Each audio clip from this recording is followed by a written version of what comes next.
नमस्कार दोस्तों, मैं आप सभी के लिए लेकर आई हूँ वट सावित्री व्रत कथा। चलिए आरंभ करते हैं। वट सावित्री व्रत की यह कथा सत्यवान सावित्री के नाम से उत्तर भारत में विशेष रूप से प्रचलित है। कथा के अनुसार एक समय की बात है कि मध्य देश में अश्वपत नाम के धर्मात्मा राजा राज था। उनकी कोई संतान भी नहीं थी। राजा ने संतान हेतु यज्ञ करवाया। कुछ समय बाद उन्हें एक कन्या की प्राप्ति हुई, जिसका नाम उन्होंने सावित्री रखा। विवाह योग्य होने पर सावित्री के लिए युमतसेन के पुत्र सत्यवान को पति रूप में वर्णन किया। सत्यवान वैसे तो राजा का पुत्र था, लेकिन उनका राजपाट छीन गया था और अब वह बहुत ही दरिद्रता का जीवन जी रहे थे। उसके माता पिता की भी आंखों की रोशनी चली गई थी। सत्यवान भगवान जंगल से लकड़ियां काट कर लाता और उन्हें बेचकर जैसे तैसे अपना गुजारा कर रहा था।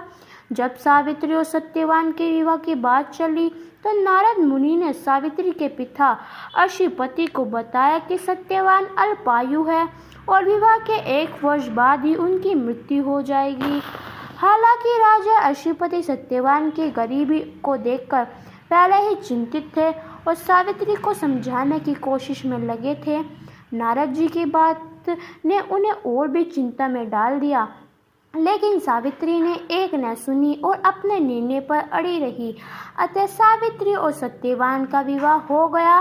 सावित्री सास ससुर और पति की सेवा में लग गई। नारद मुनि ने सत्यवान की मृत्यु का जो दिन बताया था, उसी दिन सावित्री भी सत्यवान के साथ वन को चली गई। वन में सत्यवान लकड़ी काटने के लिए जैसे ही पेड़ पर चढ़ गया, उसे सिर में ऐसे नहीं पीड़ा होने लगी और वह सावित्री की गोद में सिर रखकर लेट गया। कुछ देर बाद उनके समक्ष अनूठे दूतों के साथ स्वयं यमराज खड़े हुए थे। जब यमराज सत्यवान के जीवात्मा को लेकर दक्षिण दिशा की ओर चल पड़े, पतिव्रता सावित्री भी उनके पीछे चलने लगी। आगे जाकर यमराज ने सावित्री से कहा, हे पतिव्रता नारी, जहाँ तक मनुष्य साथ दे सकता है, तुमने अपने पति का साथ दे दिया, अब तुम लौट जाओ। इस पर सावित्री ने कहा, जहाँ तक मेरे पति जाएंगे वहाँ तक मुझे जाना चाहिए, यही संतान सत्य है। यमराज सावित्री की वाणी सुनकर प्रसन्न और उसके वर मांगने को कहा। सावित्री ने कहा, मेरे सास ससुर अंधे हैं, उन्हें नेत्र ज्योति दे।